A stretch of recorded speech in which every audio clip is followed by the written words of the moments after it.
Qu'est-ce que le cercle sans fin? Je vous le demande. Le cercle sans fin est en somme le commencement d'un long conflit. Nonobstant, certains individus seraient tentés de me poser cette question qui est la suivante. Comment le cercle sans fin peut-il sourdre? Voyez-vous, le cercle sans fin peut sourdre de n'importe où. En conséquent, il peut aussi sourdre de n'importe quelle classe sociale.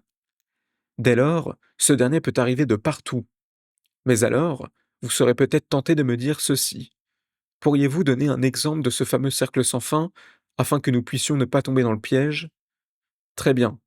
Je vais donc de ce pas prendre l'exemple suivant, qui aura pour sujet le racisme. Partons maintenant du principe que la lettre A soit raciste de la lettre B. Je sais fort bien que l'exemple donné peut être risible, nonobstant, sachez que cela n'est pas très important. Ce qui compte sera le résultat final. De plus, sachez que cet exemple cité précédemment est une figure de style qu'on nomme la personnification. Mais qu'est-ce que la personnification? La personnification est tout simplement le fait de donner des caractéristiques humaines à une chose qui n'est point humaine. Dès lors, la première lettre dit à la seconde ceci. Tu portes bien ta place de numéro 2. Ce à quoi la lettre B répond ceci. Cause toujours tu m'intéresses, sale faquin de lettre A. Suite à ces propos racistes, les deux lettres décident donc de s'asmater. Quelle infortune, me diriez-vous? Et vous avez tout à fait raison de proférer cela. Néanmoins, il serait tout à fait légitime de se poser cette question. Comment lutter contre le cercle sans fin?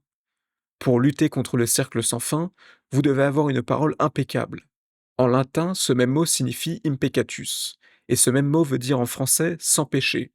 Par extension, vous devez avoir une parole sans péché.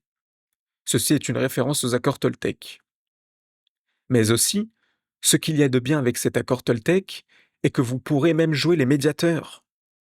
Nonobstant, j'aimerais tout de même vous donner une infime mise en garde, et cette mise en garde se fera par le prisme de la citation de Victor Hugo qui se trouve dans son livre intitulé Notre-Dame de Paris.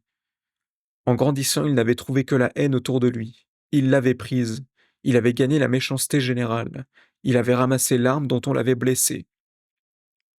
Par le prisme de cette citation, ce que j'aimerais que vous compreniez est la chose suivante. Bien sûr, si la personne en question en a un, vous ne pouvez tout simplement pas gérer un traumatisme.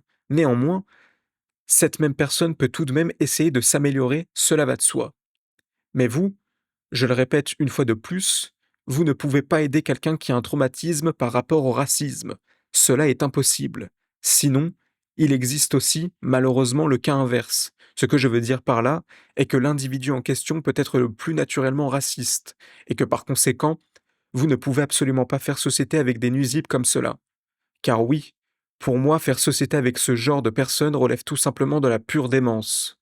À bon entendeur.